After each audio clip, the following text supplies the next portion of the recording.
Bismillahirrahmanirrahim. Assalamualaikum warahmatullahi wabarakatuh. Perkenalkan, nama saya Vianti dengan NIM 1904020008 dari kelas Perbankan Syariah 6E. Di sini saya akan menjelaskan rasio solvabilitas.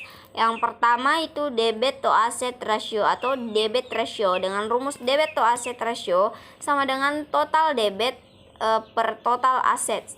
Nah, di sini komponen laporan keuangannya yaitu total aktiva pada tahun 2020 sebesar 827.237.179 rupiah, dan pada tahun 2021 yaitu sebesar 136.704.159 rupiah.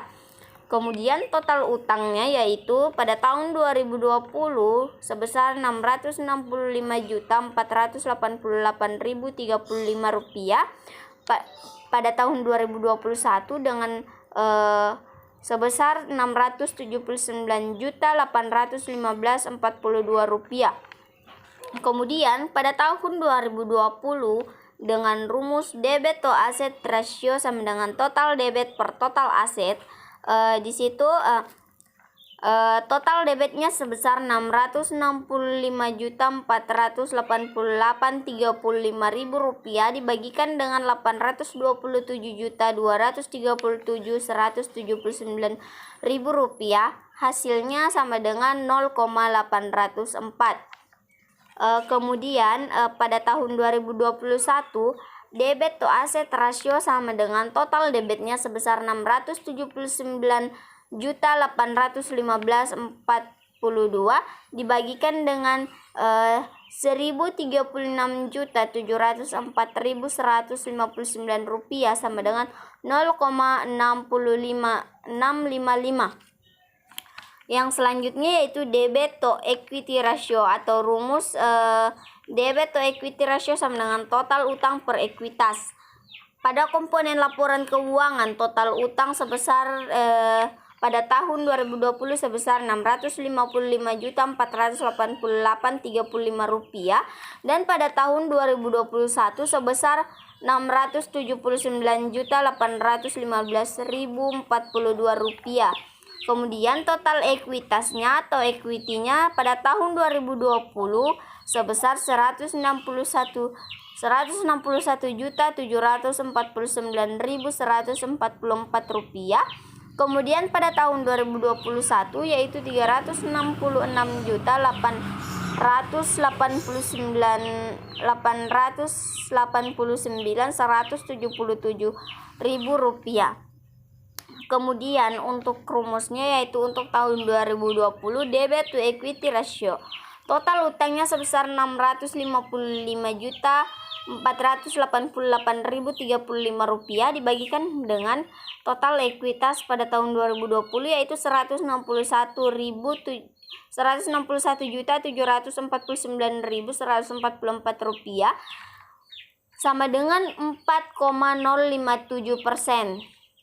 Kemudian pada tahun 2021 debit to equity ratio sama dengan 679.815.042 rupiah dibagikan dengan 360.889.177 rupiah sama dengan 1,852.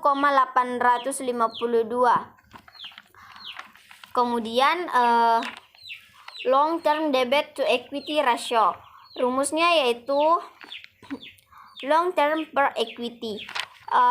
Komponen laporan keuangannya yaitu total utang jangka panjang pada tahun 2020 402.796.549 rupiah, dan pada tahun 2021 380.122.065 rupiah, dan total equity-nya pada tahun 2020 sebesar 161.749.144 rupiah. Kemudian pada tahun 2021 sebesar 356.889.117 rupiah. Kemudian untuk tahun 2020 long term debitnya sebesar 402.796.549 dibagikan dengan equity-nya sebesar Rp161.749.144 sama dengan 2,490. Kemudian untuk tahun 2021 long term debitnya sebesar Rp380.122.065 dibagikan dengan equity-nya sebesar Rp356.889.117 sama dengan 1,65. Kemudian times interest earned dengan rumus time interest earned sama dengan EBIT per biaya bunga atau interest. Atau bisa juga menggunakan times interest earned sama dengan EBIT ditambah biaya bunga per biaya bunga atau interest.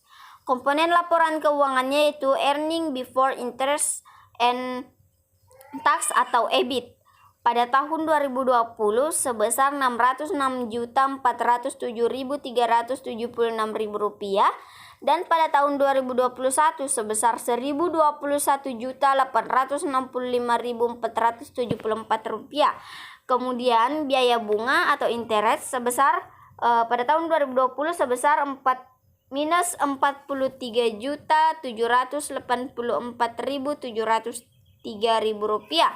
Pada 2021 sebesar minus Rp18.524.249. Untuk tahun 2020 times interest earned sama dengan EBIT-nya sebesar Rp606.407.376 dibagikan dengan minus Rp47.784.703 sama dengan minus 13,849. Kemudian untuk tahun 2021 times interest earned sama dengan EBIT-nya sebesar Rp21.865.474.000 dibagi dengan minus Rp18.524.249.000 sama dengan minus Rp55.163.000.